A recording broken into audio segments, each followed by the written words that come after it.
I د I معنی ده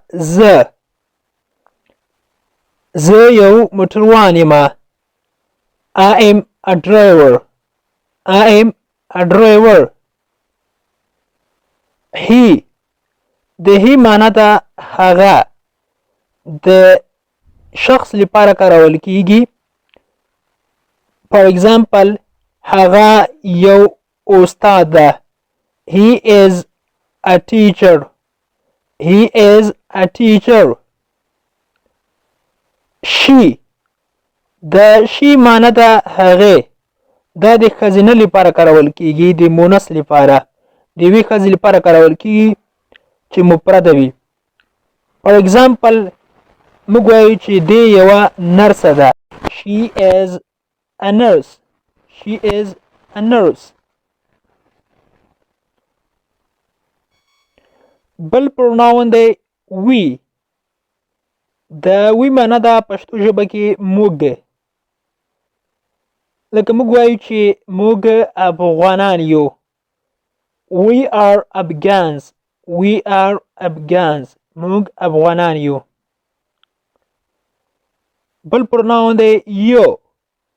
د you معنی ده ته یا تاسو. کله چې موږ یو چاته اشاره کوو یو نفر ته یا یو څخه زیات وي نو بیا you استعمالوو. د مثال په ډول موږ وایو چاته چې تاسو مسلمانان یئ. You are Muslims.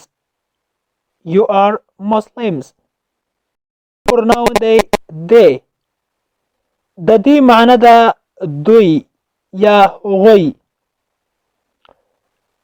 For example موږ وایو چې دوی بېګناه خلک دي. They are sinless people. They are sinless people. دوی بېګناه خلک دي. sinless معنی ده بېګناه. بل دی it. it مقصد دی معنی ده ده. it د هغو شیانو لپاره کارول کیږي چې هغه روح نه لري یا د وړو ماشومانو لپاره هم کارول کیږي د حیواناتو لپاره هم کارول کیږي همداشان د تصویر د یو چا د تصویر لپاره هم کارول کیږي. it زیات استعمال لري خو اکثره چې استعمالیږي هغه د شیانو لپاره کارول کیږي. مثال په ډول it's a phone. it's a phone دا یو موبایل ده. یو بله جمله ده it is a pen. دا یو کلم ده. د it معنی ده ده. بل پروناون چې ده us. us us مطلب دی موږ ته یا موږ سره. لکه موږ وایو چې دوی هغه زموږ سره مرسته وکړه. He helped us. He helped us. بل پروناون دی me. د me معنی ده پښتو ژبه کې ما ته یا له ما سره. لکه اوس زه وایم چې علي زما سره دی. Ali is with me. Ali is with me. بل پروناون دی his. د his معنی ده هغه. دا د شخص لپاره د نارینه لپاره کارول کیږي او دا چې اکثره استعمالیږي دغه د نوم نه مخکې کارول کیږي په جمله کې. For example موږ وایو چې دا د هغه موټر ده. It is his car. It is his car. بل دا هر. د هر مطلب دی دی. دا چې دا د ښځینه لپاره کارول کیږي او چې یو وي مفرد وي یو که یو څخه زیات شول بیا هغې لپاره موږ دی کاروو. هر چې هغه د دې لور ده. She is her daughter.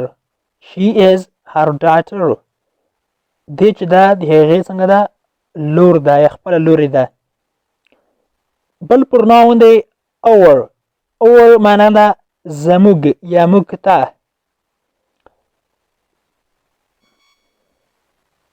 لکه موږ وایو چې دوی زموږ ورونه دي. They are our brothers. They are our brothers. بل دی my. د my معنی ده زما. د مثال په ډول زه وایم چې دغه زما کور ده. This is my house. This is my house. بل دی your. your معنی ده ستا. لکه موږ وایو چې دغه ستا خپل مشکل ده. It is your problem. بل پروناون چې دی their. د their معنی ده د دوی. لکه موږ وایو چې دغه د دوی موټر ده. It is their it is their car. It is their car. دا د دوی موټر ده. د their معنی ده د دوی. بل دی them. د them معنی ده پښتو ژبه کې دوی سره یا دوی ته. لکه موږ وایو چې زه له دوی سره همکاري کوم. I help them. I help them. بل دا has. د has مطلب دی لرله. لکه هغه دوه ورونه لري. He has two brothers. هغه دوه ورونه لري. بل دی how. د how مطلب دی لرله. او خو د how چې دا د I we you دې لپاره کارول کېږي، یعنې یو څخه زیات وي. او has چې دا د he shit لپاره چې سینګولر ناون یعنې یوازې یو نوم وي بیا has استعمالوو. که چېرته د یو څخه زیات شول بیا how کاروو. لکه موږ وایو چې موږ دوه کورونه لرو. We have two houses. We have two houses. موږ دوه کورونه لرو. د انګلیش ټو پښتو لرنینګ کورس ګرانو زده کوونکو، د نن ورځې کلاس تر دې ځای پورې و. هیله ده چې یو څه مو ورڅخه زده کړي وي. که غواړئ چې انګلیسي ژبه په سیمپل ساده پښتو ژبه کې زده کړئ نو مهرباني وکړئ زموږ انګلیش ټو پښتو لرنینګ چینل در سره سبسکرایب کړئ او تر څنګ یې د بیل آیکن ووهئ او بیا په آل کلیک وکړئ.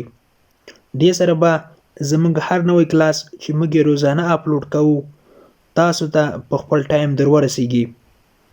او که چیرته کومه غوښتنه، نیوکه یا پیشنهاد لرئ نو مهرباني وکړئ موږ ته یې په کمنټ باکس کې پرېږدئ. تر بیا چې زه حاضرېږم تر هغې مو په پاک رب سپارم. هر چیرې چې یاست الله مو مل شه. Thank you so much for watching.